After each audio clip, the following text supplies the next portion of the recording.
और अपने धर्म को देख के ही प्यार करना चाहिए। सब अब्दुल एक जैसे नहीं? सारे अब्दुल एक जैसे होते हैं, सारे अब्दुल एक जैसे होते हैं। चाहे कोई भी, चाहे फ्रिज में लड़की मिले, चाहे कहीं कटी बड़ी मिले, वो सबके अब्दुलों ने ही किया होता। लड़का कौन था वो?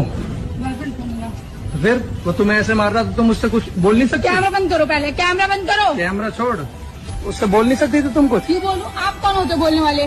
तुम्हारी जैसी लड़कियों के ही 35-35 टुकड़े होते हैं बाद में। लड़का एक जैसा नहीं होता, ठीक है? अच्छा। लड़का 35 टुकड़े नहीं करता, ठीक है? एक लड़की की वीडियो देखी, उसके बाद बोलना स्टार्ट।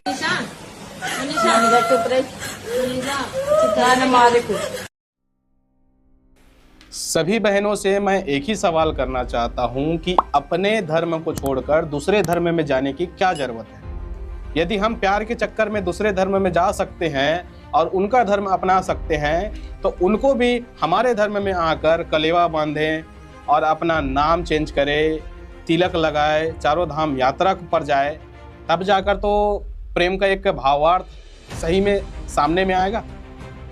तो अभी मैं इस विषय पर हूँ कि विषय ये है, ये मैं आपको इसलिए समझा रहा हूँ क्योंकि अभी आपको हाल ही में पता होगा कि बेंगलुरु का केस सामने में आया है। महालक्ष्मी नाम की एक शादीशुदा महिला या बहन अपने पति को छोड़कर 9 साल की बच्ची को छोड़कर एक कटवे के हाथ में जाकर अपने आप को कटा ली। मेरा बात भले ही बुरा लगे, लेकिन एकदम सटीक चीज़ें बोलूँगा। अशरफ नाम का व्यक्ति 62 टुकड़े या कितने टुकड़े में इन बहन को काटता है, तो मैं अपनी बहनों को बोलना चाहता हूँ कि जिहाद के चक्कर में आप अपने आप को कटाने के नाम से इन कटवों के हाथ में क्यों जाती है। सीधी और साफ सुथरी बात है।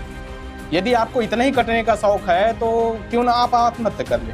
कोई व्यक्ति बोलेंगे कि मैं बेकार व्यक्ति हूँ कि अपनी बहन बेटियों को या अपने सनातन धर्मी बहनों को आत्महत्या करने के लिए प्रेरित कर रहा हूँ। मैं सही मायने में बताऊँ तो ये खुद ही कटने के लिए जा रही हैं, अपने आप को आत्महत्या के झोंक पर झोंकने के लिए जा रही हैं। तो इस पर मैं क्या चिंतन करूँ? चिंतन तो इनके माँ बाप को करना चाहिए, इनके पतियों को करना चाहिए, इनके घर वालों को करना चाहिए कि इस तरीके से इनका बुद्धि नहीं है इन बहनों का कि अपने आप को कटने के लिए खुद इनके हवाले करते हैं, जो खुद ही एक कसाई है। तो शर्म आना चाहिए इन व्यक्तियों को जो इनके पास जाते हैं। तकलीफ मुझे यही होती है कि हमारी बहन बेटियों को जितने बता लो, जितना समझा लो, उसके बावजूद भी इनके पास ही रहेंगे, ये इनके पास ही जाएंगे। आपको केस पता होगा कि बेंगलुरु में एक नेपाल का भाई है, इनका पति है, नेपाल के व्यक्ति लोग हैं इन लोग, और इन लोग जहाँ तक बेंगलुरु में गए थे, बेंगलुरु में शिफ्ट हुए थे।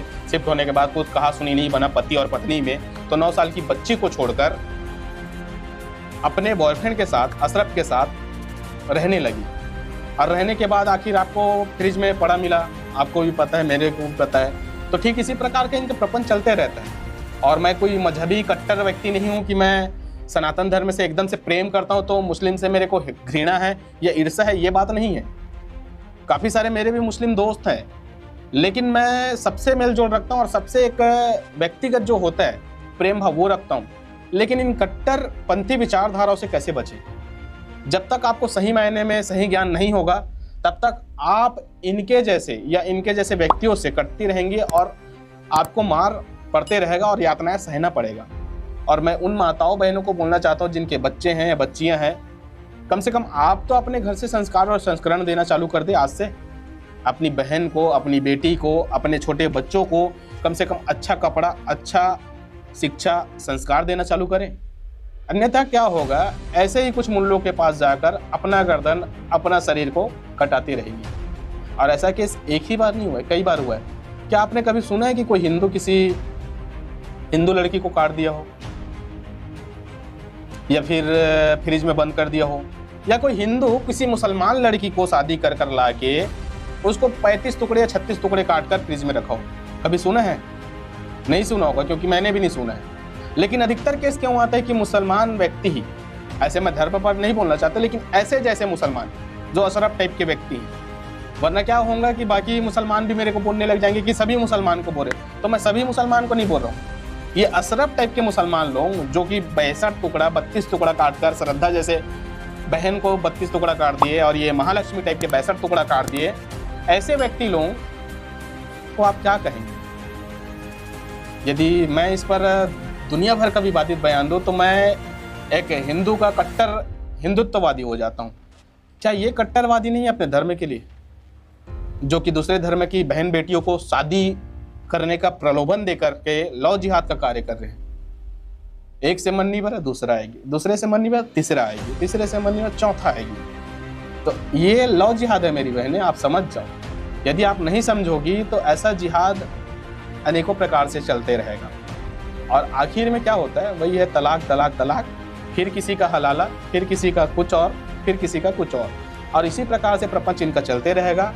मेरा हाथ जोड़ करके मेरी बहनों से अनुरोध है और भाइयों से अनुरोध है कि आप अपना मानसिक संतुलन सही रखें और सोच विचार करके ऐसे जो जिहादी व्यक्ति हैं जो कि टुकड़ों में काटने के लिए चंद सेकंड भी नहीं सोचते हैं, उनसे दूरी बनाए रखें। मैं ये नहीं कहता कि हर मुसलमान गलत होता है, लेकिन जो मुसलमान गलत है उसके लिए तो बोल सकता हूँ, तो उस पर कोई टिक्का टिप्पणी नहीं आना चाहिए। यदि टिक्का टिप्पणी आया तो मैं यही समझूंगा जो टिक्का टिप्पणी कर रहे हैं वो भी वही मानसिकता का है। बाकी मैं आपके हाथ में छोड़ता हूँ कि ये क्या सही कर रहे हैं या गलत हो रहे हैं।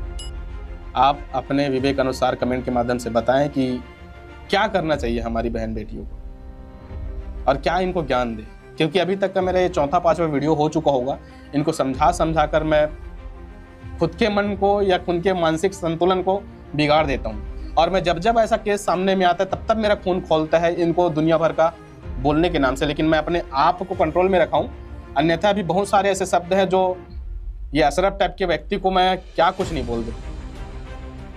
क्या है मेरा अब्दुल अलग है, ये धारणा ना हमारी बहनों को छोड़ना पड़ेगा। सबका अब्दुल एक जैसे है। जो जिहादी मानसिकता का है वो जिहादी रहेगा, उसे आप न मैं न कोई विश्व का कोई भी व्यक्ति चेंज नहीं कर सकता। जो अपने धर्म के लिए अड़िग रहेगा और सिर्फ अपने कौम अपने एक विचार को ही प्राथमिकता देता है और दूसरों को तवज्जो नहीं देता, शुरू में मीठे मीठे प्रलोभन देकर जो आपके साथ बात करता है, तो आप समझ जाइए कि आप कटने के लिए तैयार हो या आपको काटने के लिए तैयार है, क्योंकि यही वो मीठे छुरी हैं जो बाद में कड़वे लगते हैं। पहले तो मीठा मीठा मीठा मीठा मीठा प्रेम लगाते हैं, फिर बाद में इनका चलता है जो प्रपंच है। तो इस पर आप संज्ञान जरूर ले और आपका विचार जरूर दे मुझे कि क्या सही हो रहा है और क्या गलत हो रहा है और सही किस तरीके से होगा। मैं ये आप पर छोड़ता हूँ।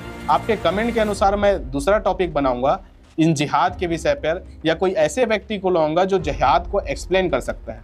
तो आपका कमेंट जरूर आना चाहिए, तभी जाकर मैं कुछ बड़े पैमाने में जो अच्छे से जिहाद को समझते हैं या जानकारी में रखते हैं उनसे मैं चर्चा करके आपके सामने में जिहाद को एक्सप्लेन करने का प्रयास करूँगा। वीडियो को यही समाप्त करता हूँ।